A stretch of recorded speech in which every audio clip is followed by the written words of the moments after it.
하나님 말씀은 빌립보서 1장 9절부터 11절 말씀입니다. 빌립보서 1장 9절부터 11절 말씀.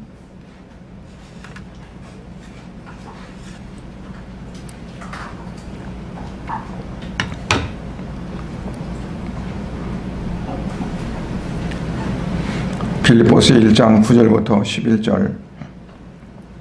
내가 기도하노라 너의 사랑을 지식과 모든 총명으로 점점 더 풍성하게 하사 너희로 지극히 선한 것을 분별하며 또 진실하여 허물 없이 그리스도의 날까지 이루고 예수 그리스도로 말미암아 의의 열매가 가득하여 하나님의 영광과 찬송이 되기를 원하노라. 아멘. 잠깐 기도합니다.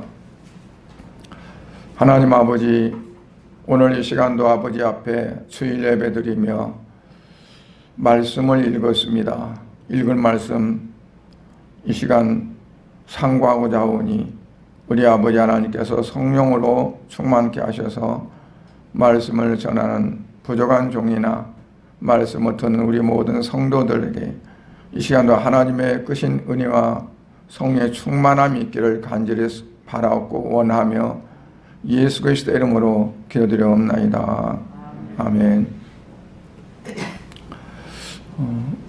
우리는 예수 그리스도의 구속의 피로 말미암아서 하나님의 자녀가 되었습니다.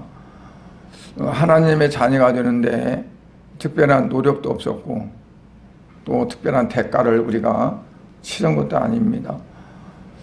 어쩌보면 나도 모르는 사이에 내가 하나님의 자녀가 돼 있음을 알게 되는 거죠. 그러나 하나님 편에서 보면 가장 큰 대가를 치른 겁니다. 값없이 구원받았다는 것은 우리 인간들 편에서 볼 때 내가 지불한 게 없으니까, 내가 값을 낸 것이 없으니까 값없이 구원받았지만 하나님 편에서 볼 때는 자기 독생자를 십자가에 죽이셔서 그 피값으로 우리의 죄를 속했기 때문에 세상과도 바꿀 수 없는 그러한 가장 큰 대가를 치른 겁니다. 그래서 우리 한 사람 한 사람 성도들을 하나님은 세상과도 바꿀 수 없는 귀한 존재로 그렇게 여기시고 또 아끼신다는 것을 우리가 기억해야 될 줄로 믿습니다. 그러면 하나님은 이제 오늘 본문에 자기의 선한 일, 가장 지극히 선한 것을 분별하기 원한다. 그 지극히 선한 것이 뭘까요?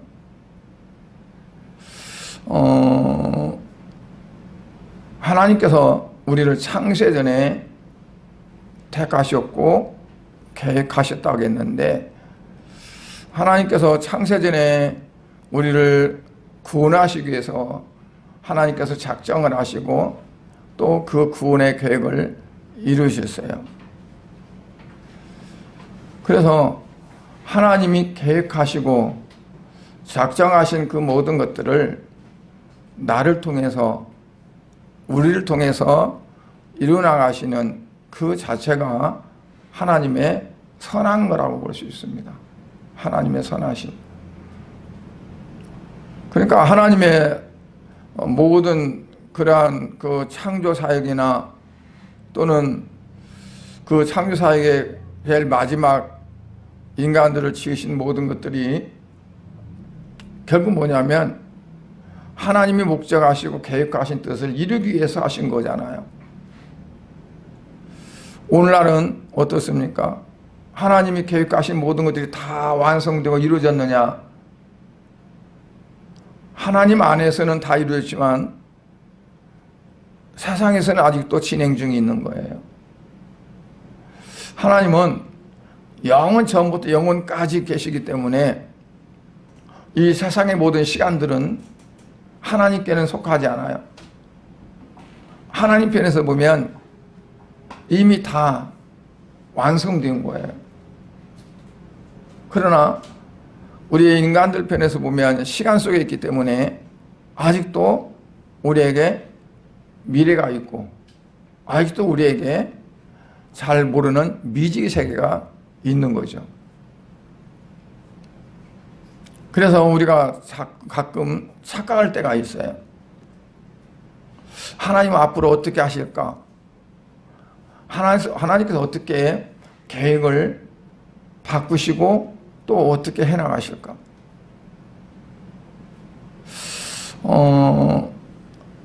하나님은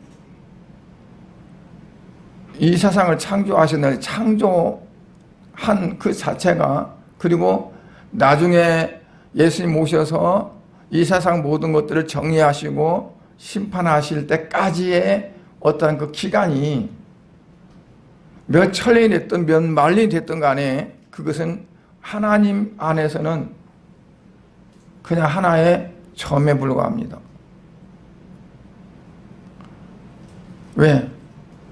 하나님 안에는 시간이 없으니까. 시간도 필요해요. 하나님 만드신 거예요.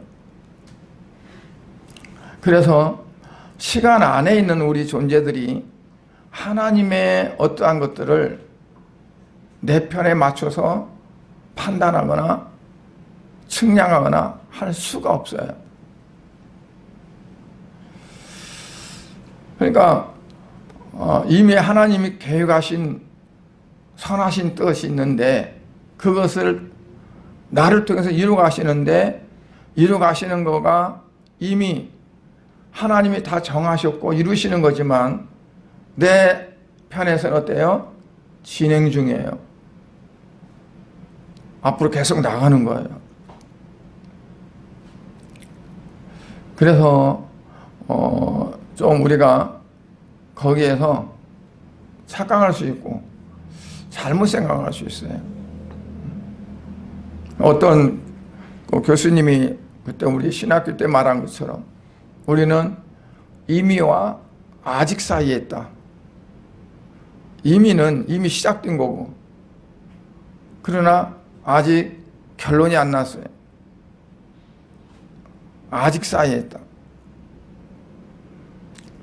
좀 어려운 얘기인데 그건 뭐냐면 하나님의 그 선하신 것은 바로 하나님이 창세전에 계획하시고 모든 것들을 다 이제 정하셨는데, 그러한 것들이 나를 통해서, 누구를 통해서, 대한민국을 통해서, 전 세계를 통해서 모든 것들이 다 이루어져 나가는 거예요. 그게 하나의 선한 것이다 하는 거죠. 선한 일. 그래서 10절에 보면 그리스도 예수 안에서 선한 일을 위해서 지으심을 받은 자다. 지으심을 받은 자다. 이 일은 하나님이 전에 예비하사 우리로 그 가운데서 행하게 하려 하십니다. 그러니까 내가 오늘날 살아가는 모든 것도 어떻게 보면 내가 이렇게 해야지 하면서 계획 세우고 뭐 해서 하는 것 같지만 실상은 어때요? 하나님이 정하신 어떤 그 궤도를 가는 거라는 거죠.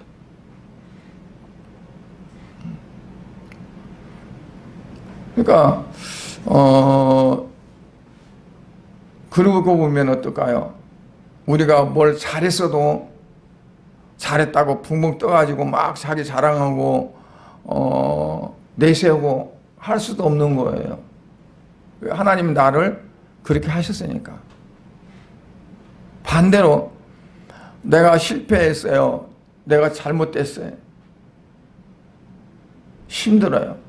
그러면 내가 왜 이렇게 잘못해가지고 이런 일을 당했을까 하면서 애진자진하고 애통하고 고통 속에 빠질 수도 없어요.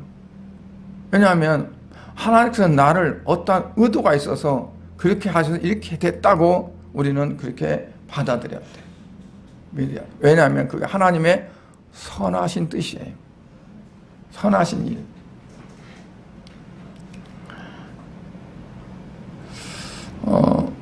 그러면 사도 바울은 빌립보 교회를 향해서 뭐라고 하냐면, 하나님은 그 자기의 선한 일을 이루기 위해서 너희를 어떻게 했다고요? 지었다는 거예요. 우리를 지으셨다. 그러면 하나님의 선한 일을 이루기 위해서 나를 만들었다는 거죠. 하나님께서 어떤 목적을 가지고 나를 만드셨고, 나는 그 목적을 이루기 위해서 최선을 다해야 되는 거죠. 그럼 하나님은 그러면 그 선하신 일을 위해서 내가 어떻게 되기를 원하시느냐? 9절에 보면 뭐라고 하냐면, 너의 사랑이 점점 더 풍성하기를 원한다는 거예요. 너의 사랑이 점점 더 풍성하게 원한다. 그런데 어떻게 풍성해야 할까? 지식과 총명을 통해서 점점 더 풍성하게 하기를 원한다는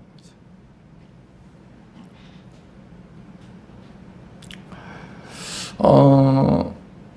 빌립보 성도들의 그 사랑이, 다시 말하면 지식이 있는 사랑이 되기를 원하는 거고, 총명이 있는 사랑이 되기를 원하는 거예요.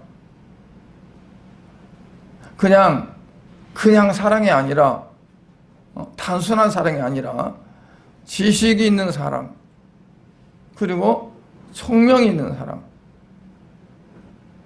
그러면 왜 사랑이 이렇게 중요할까요? 사랑은 하나님의 대표적인 거고 예수님의 대표적인 거예요.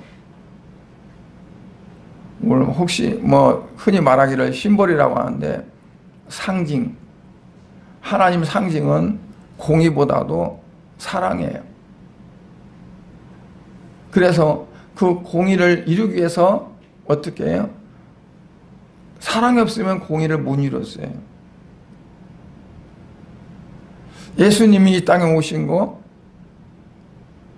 우리를, 죄악 가운데 있는 우리를 사랑하셨기 때문에 오신 거죠. 그래서 사랑은 교회의 생명이고 교회의 권능이라고 볼 수 있어요. 요한계시록에 보면 2장에 예수님께서 소아시아 7교회에 하시는 말씀 가운데 에베소 교회를 향해서 하신 말씀입니다. 너희가 다른 건 다 그런 대로 보는데 사랑을 잃어버렸다는 거예요. 사랑을 잃어버렸다. 그래서 그 사랑을 어디서 잃어버렸는지 찾으라는 거죠. 만약 그렇지 않으면 내가 내 촛대를 옮기겠다는 거예요. 촛대는 예수님의 피값에 세워진 교회를 의미하는 거거든요. 그러니까 사랑을 잃어버렸는데, 왜 사랑을 잃어버렸느냐? 교회가 좀 규모가 생기고 좀 커지고 뭐하고 오면 조직적으로 이렇게 이루어지죠. 체계적으로. 조직적으로, 체계적으로 되어지는 건 좋은데, 그러다 보니까 어때요? 사랑이 결핍되는 거예요. 사랑이. 그래서 그 사랑을 강조하면서, 사랑이 풍부해지기 위해서는 지식이 거기에 있어야 된다. 지식은 어떤 지식일까요? 지식의 헬라어로 에피그노시스인데, 이거는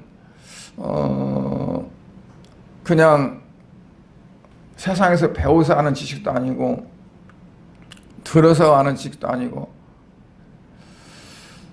하나님의 말씀을 통해서 얻는 지식을 말합니다.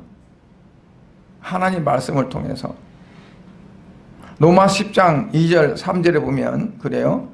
저희가 하나님께 열심히 믿으나 뭘 쫓은 것이 아니라고 했어요. 지식을 쫓은 것이 아니라 하나님의 의를 모르고 자기 의를 세우려고 힘써 하나님의 의에 복종하지 아니했느니라. 열심히 있어요. 그런데 지식이 없어요. 지식을 쫓지 않았다는 거죠. 그러다 보니까 어떻게 해요? 하나님의 의를 모르고, 그는 하나님이 어떻게 하기를 원하는가, 하나님 뜻을 모르고 자기 어떤 목적을 이루려고 했어요. 그러다 보니까 하나님의 의에 복종하지 못했다는 거죠. 하나님의 의에. 그 지식은 말씀을 통해 오는 지식이라고 있잖아요. 그 말은 하나님 무엇을 원하시고 하나님 무엇을 기뻐하시고 뭐 하는가를 알아야 한다는 거죠. 그래 하나님을 사랑할 수 있는 거예요. 부모를 사랑하고 부모에게 효도하려면 어떻게 해야 될까요? 부모가 어떤 걸 알아야죠. 무엇을 좋아하고 무엇을 싫어하고 뭘 어떤 걸 알아야 사랑하고 효도하고 그럴 거 아니에요. 생판 모르는 남녀가 결혼을 했어요. 결혼했는데 결혼하면서 어떻게 할까요? 서로 알아가는 거예요. 서로 알아가면서 아 그렇구나 그러면서 그 알아가는 삶이 되어질 때 가정이 아름답게 이루어져요. 그런데 알아가려고 하지 않고 내 어떤 것들을 그거를 막 내세워서 그것들이 이루어지게 하려고 자기 만족을 우선으로 하고 상대방이 나를 맞춰줘야 되고 상대방이 나 이렇게 해줘야 되고 그러면서 자기 성을 쌓게 되어지면 불행해지죠. 하나님과 우리와 관계도 마찬가지예요. 하나님 우리에 대해서 다 알아요. 너무 잘 알아. 우리가 하나님을 모르는 거죠. 내가 하나님을 몰라요. 그래서 세상의 어떤 지식보다도 하나님을 아는 지식이 가장 중요해요. 네. 그래서 하나님은 어떤 분인가? 하나님이 내게 원하는 것이 뭘까? 하나님이 기뻐하는 게 뭘까? 하나님께서 싫어하는 것이 뭘까? 그걸 알아야 하나님을 제대로 사랑할 수 있고 하나님이 기뻐하는 뜻대로 우리가 살아갈 수가 있는 거죠.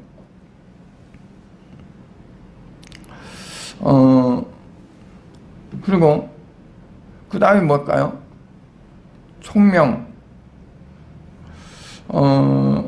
지식과 모든 총명으로.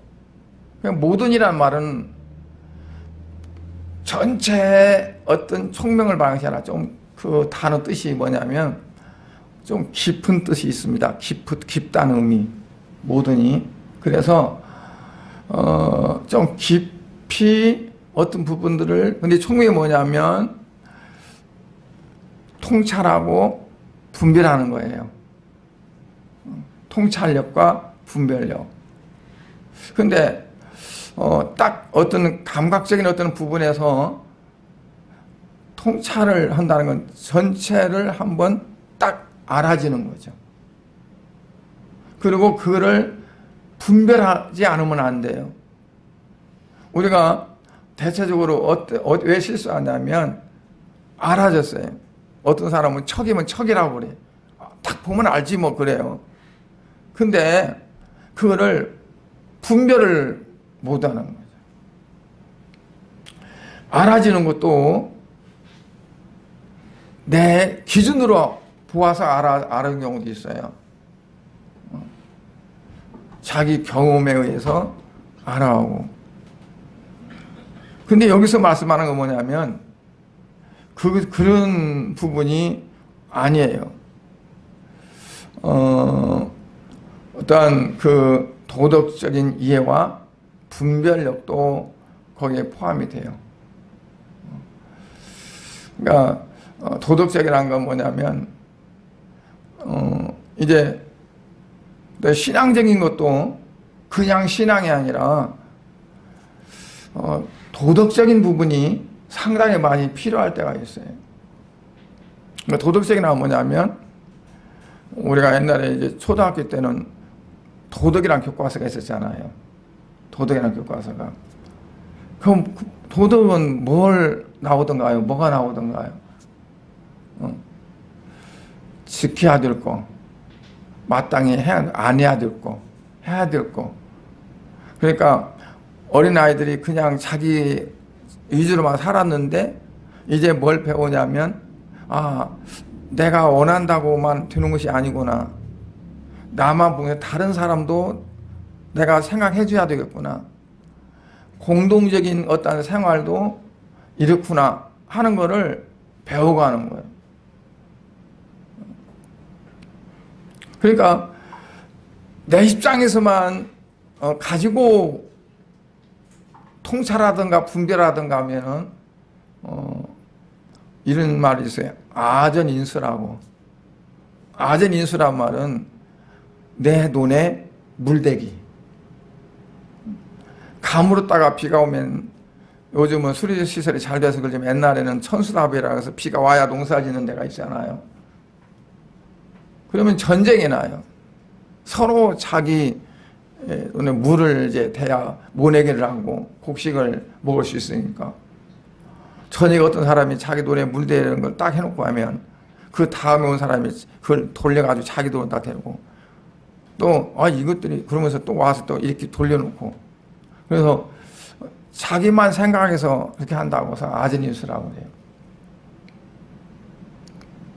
그러니까 통찰력도 분별력도 뭐냐면 어떤 전체적인 부분에서 나눌 수 있는 하나님과 또 성도들과의 어떤 그런 부분에서 이해가 되져야 되는데 그냥 내 유익과 내 편의적인 부분에서 이제 되어지면 바르게 될 수가 없어요.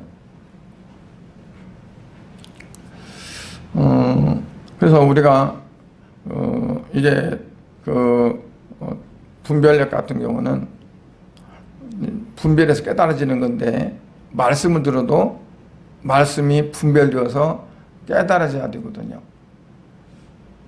그게 이제 한마디로 말하면 그렇구나 하는 거예요.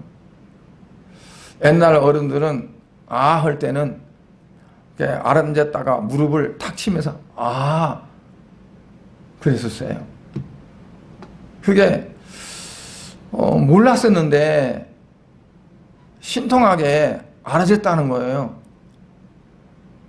근데 우리 성도들도 어떠냐면 그런 뭔가가 있어야 돼요. 감각이.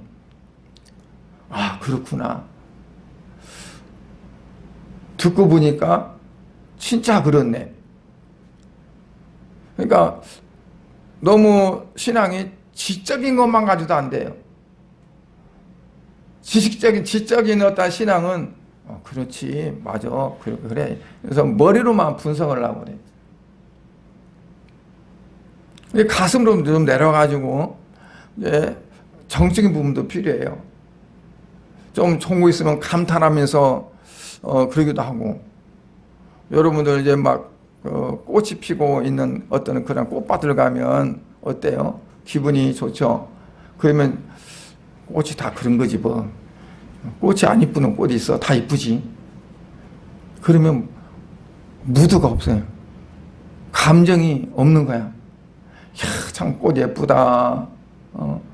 어떻게 저렇게 예쁠까 하면서 그런 좀 이렇게 감정이 좀 있어야 돼.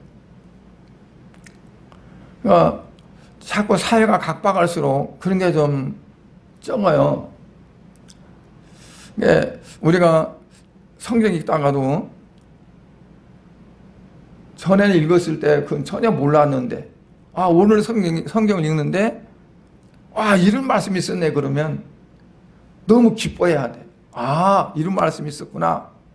저는 책을 보다가도요 그런 일이 많이 있었어요. 이렇게 읽다가 진짜 막 어떻게 말할 수 없는 어떤 것들을 깨달아서 그러면 막 돌아다녔어요. 좋아가지고 돌아다니다. 너무 좋은 거야. 그러니까 우리가 말씀을 듣든 읽든 뭐하든 생활 속에서 뭐를 알아듣든 그러면 표현을 좀 하고 이거를 나타내면 좋아요.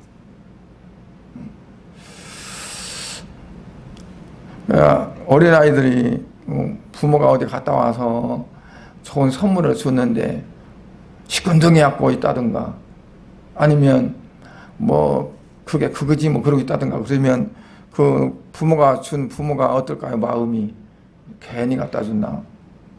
다음에는 내가 사다 주나 보라. 그리고 그렇게 생각하지 않겠어요? 네. 저도 좀 이렇게 습관이 안 돼가지고 우리 사이들이 뭘 해주면 막 이렇게 가장해서 말을 못해. 좋아도 좋다는 표현을 잘 못해. 근데 그런 거가 좀 제 자신이 많이 있어요. 표현을 좀 해야 되는데. 근데 전에 우리 아버님은 표현을 너무 잘하셨어요. 뭐가 좋은 거 있으면 좋다 그러고. 지금 이렇게 살아가면서 뭐 좀 좋은 거 보고 그러면 그때마다 생각이 나요. 내가 우리 사모한테 그래요. 우리 아버지가 이런 걸 봤으면 얼마나 좋아하실까. 이런 음식을 드셔봤으면 얼마나 이 양반이 좋아할까. 그 말을 가끔 해요. 왜냐하면 그냥 이게 감탄을 표를 많이 했어요.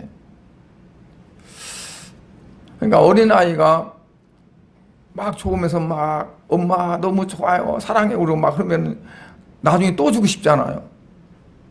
하나님도 마찬가지 아닐까요? 하나님께서 우리에게 뭘 해줬는데 시큰둥해가지고 주려면 좀 큰 거 주지. 뭐 이게 뭐야 내가 이거 갖고 성이 차? 그러고 근다든가 아니면 그냥 모르쇠 하고 있던가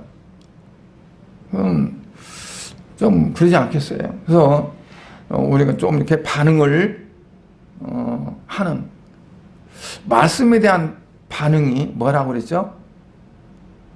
말씀에 대한 반응이 믿음이라고 그랬어요. 하나님께서 어떤 말씀을 할 때 부정적으로 에이 안 돼요 그게 되겠어요 그러면 그건 믿음이 아니죠. 옳든 옳지 않든 그건 내 생각이고 내 입장이고 맞든 안 맞든 어쨌든 간에 이치 안 맞든 뭐에 안 맞든 간에 그냥 기뻐하고 그 따라가는 그게 중요합니다. 그리고 그 다음에 보면 이제 본질적인 것에 집중해야 되는데 10절 하반절에 보면 또 진실하여 허물 없이 그리스도의 날까지 이루고 그랬어요. 진실하여 허물 없이 그리스도의 날까지 이루고 진실이라는 말은 어떤 뜻이냐면 이제 잘 몰랐었는데 알게 된 거예요. 가령 이제 어두운 밤에 뭐가 있는지 몰라. 그런데 전등불을 비쳤던가 햇빛을 비쳤던가 딱 빛이 비춰졌어요. 그러면 아 이게 이거구나 알아지는 거잖아요.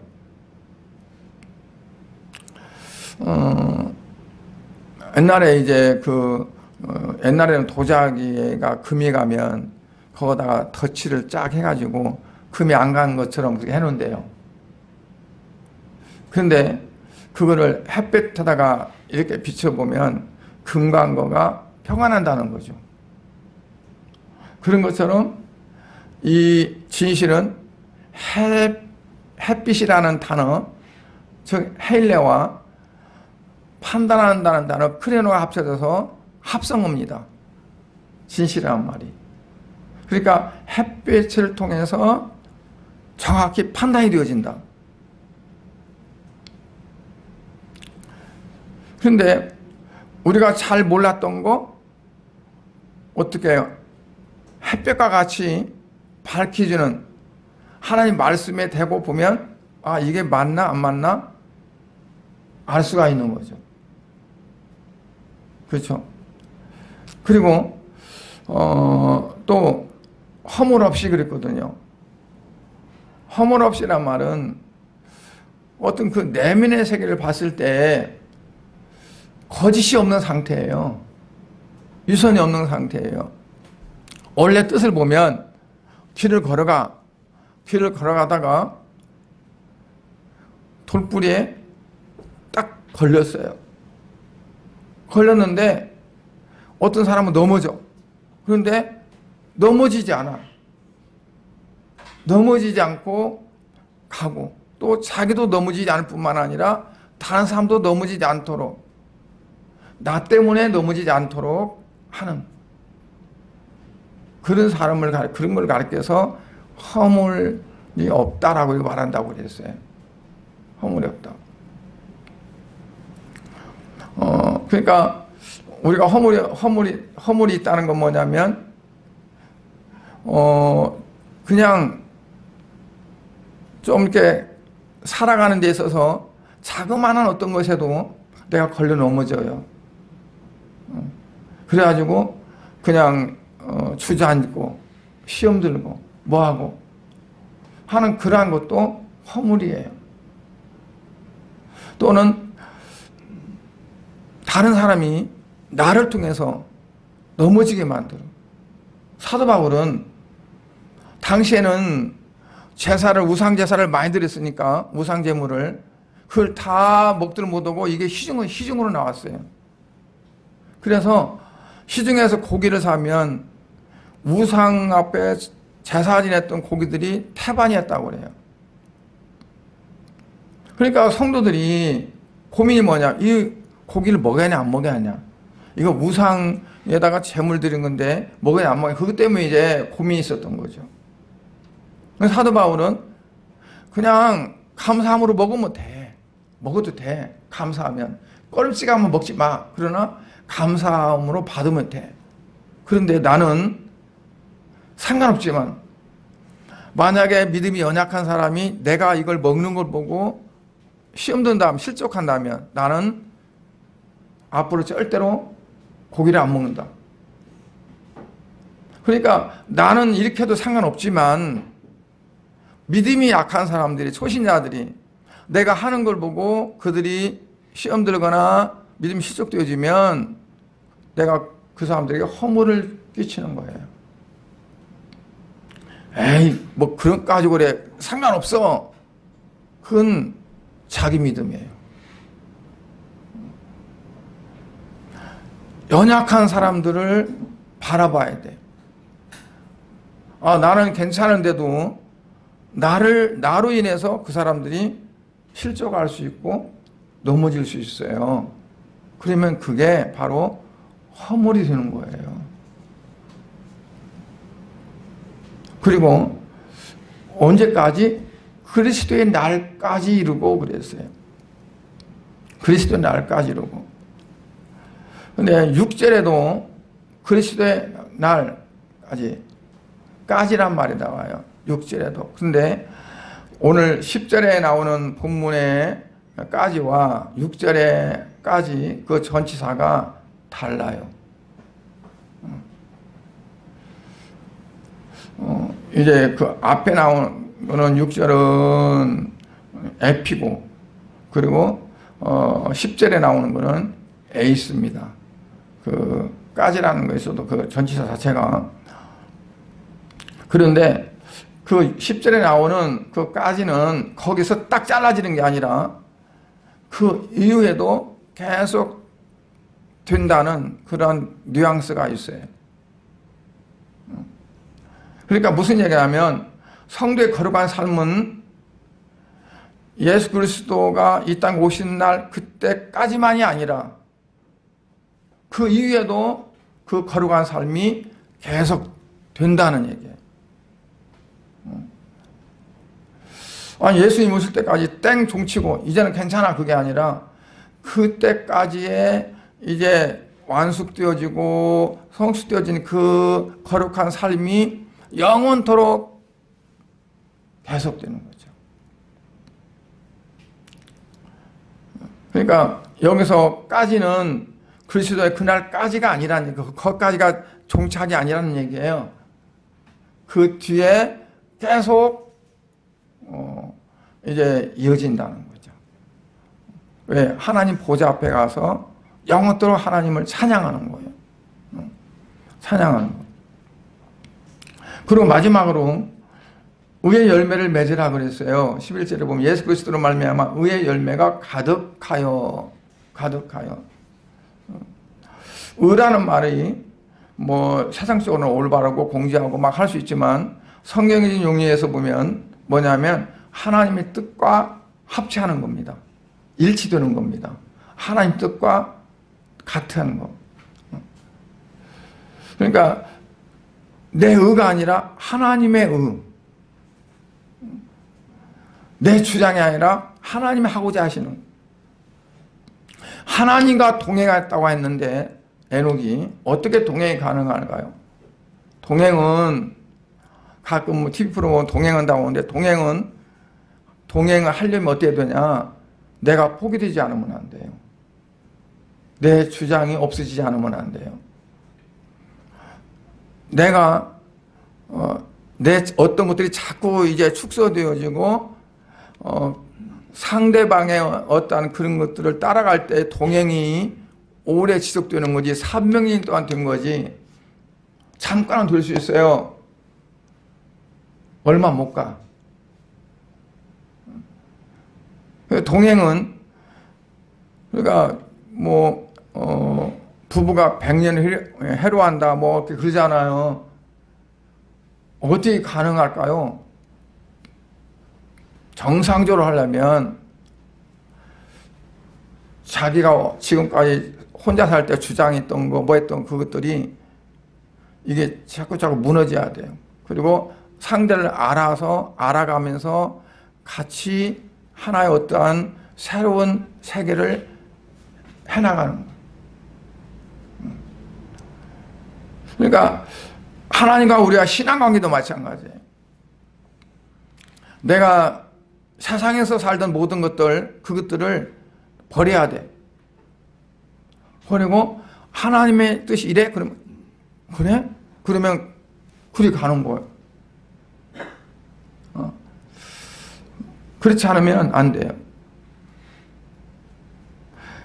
그렇게 했을 때 어떠냐면 열매가 맺힌다는 거죠. 그러니까 요한복음 15장에서 보면 뭐라고 하냐면 7절에 너희가 내 안에 거하고 내 말이 너희 안에 거하면 무엇이니 원하는 대로 구하라 그리하면 이루리라 그랬어요. 시편 1편에 보면 1편 3절에 보면 어째요? 시냇가에 심은 나무 마르지 않는다. 나무가 스스로 심을 수 없잖아요. 자기가 심겨진 거지. 그러니까 심겨진 거예요. 그러니까 내가 시냇가에 심겨졌을 때 열매를 맺어요. 그런데 내가 예수 안에 거하려고 거한 것이 아니라 예수 안에 거하게 된 거예요. 예수 그리스도 안에. 그렇잖아요. 여러분들이 내가 예수 안에 살아주겠다 해서 그게 사라지나요? 그렇게 되어진 거지. 그래서 내 말이 너희 안에 거하고 너희가 내 안에 거하고 내 말이 너희 안에 거하면 그러니까 너희가 내 안에 거한다는 것은 우리의 의사에 따라 그런 게 아니에요. 그냥 들어온 거예요. 그러나 그 사는 거는 우리가 살아야 돼. 들어간 건 내 마음대로 들어가지 못했지만 그 안에 사는 건데 어떻게 사느냐는 나에게 달려있는 거예요. 내가 충실히 사느냐 아니면 그렇지 못하느냐.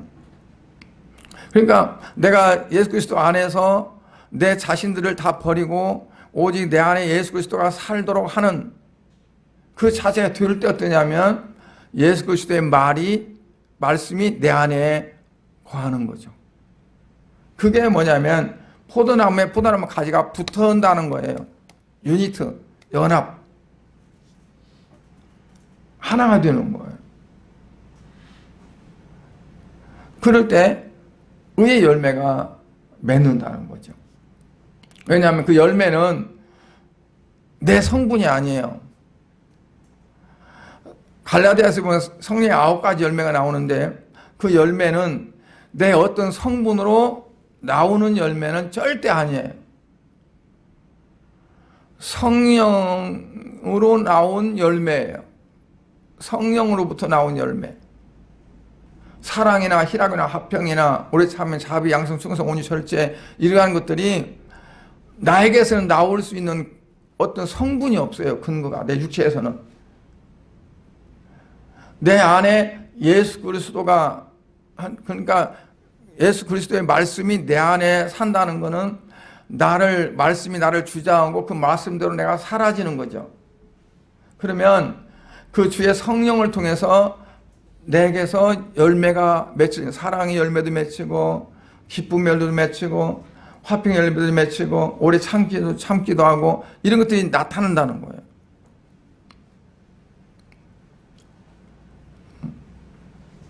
그러니까 이렇게 했을 때 어때요? 하나님 보실 때 인정할 만하고 아름다운 믿음으로 성장되는 거죠. 여러분 나무가 과일 여는 나무가요 어느 때 더 성장하냐면 열매를 맺혔을 때 더 성장합니다. 소를 키우다 보면 소가 이제 그 암소가 새끼를 낳아요. 새끼를 낳고 나서 그 소는 아주 성숙해져요. 커져요. 그러니까 우리 성도도 마찬가지예요. 내게서 어떤 열매가 맺히느냐, 그 열매가 맺힘에 따라서 내 신앙의 성숙도와 내 믿음의 어떤 부분들이 장성하고 성장하는 거죠. 여러분 가수원을 이제 만든 그 농부가 있는데 실컷 다 나무 심었는데 몇 년이 가도 열매가 안 맺어. 그러면 어떻게 놔둘까요? 성경에 나오는 말씀처럼 열매를 찍는다고 하죠. 찍어버린다고. 나무를 찍어버린다고. 왜? 열매는 안 맺으니까. 그러니까 하나님이 우리를 기뻐하시게 하려면 뭐냐면 내게서 열매가 맺어야 돼요. 내가 무엇을 많이 하고 어떤 걸 많이 그냥 이루고 뭐 그게 아니라 그냥 내 삶 속에서 그게 나타나야 하는 거예요. 내 삶 속에서. 근데 언제 나타나느냐? 때가 되면. 그 때는 어느 때일까요? 내가 그동안에 잘 충실히 그 안에서 가지가 나무에 붙어있듯이 붙고 그리고 뿌리에서 오는 영양분을 충분히 받아서 성장했을 때 계절 따라 철 따라 이러듯이 때가 되면 되게 됐어요. 억지로 사과나무를 잘라보세요. 사과가 나오나? 안 나오죠. 배나무를 톱으로 켜보면 속에가 배가 들어있나요? 없어요. 때가 되면 열매가 나와요. 그러니까 그거는 다 시기가 다를 수 있어요. 그냥 충실하게 붙어 있는 거예요. 그거는 뭐냐면 날마다 내가 주님과 교제하고 묵상하고 어떻게 하면 내가 주의 뜻대로 살아갈까 계속 그렇게 하면서 그런 부분에서 우리가 살아가면 나도 모르게 사랑의 열매가 맺힐 수 있고 나도 모르게 내 안에 기쁨의 열매가 맺힐 수 있고 화평의 열매가 맺힐 수 있고 그 9가지 열매가 주렁주렁 맺힐 수가 있는 거죠.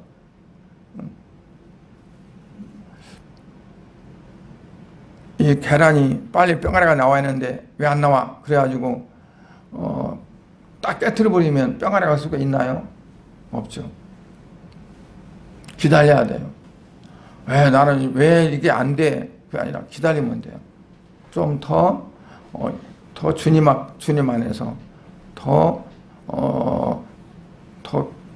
기도하고 말씀을 통해 충만해지고 성령으로 충만해지고 하는 그러한 삶이 되어지면 여러분에게 이제 아름다운 열매가 맺혀져서 하나님이 원하시는 참으로 기뻐하시는 그리스도인으로 성장하게 될 줄로 믿습니다.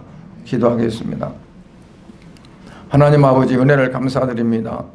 오늘 이 시간 말씀을 통해서 이제 하나님이 기뻐하시는 그리스도인, 어떻게 하면 그 그리스도는 성장할 것인가에 대해서 말씀을 나눴습니다. 우리 모든 성도들에게 이와 같은 말씀이 이루어지도록 축복해 주시옵소서. 예수님 이름으로 기도드리옵나이다.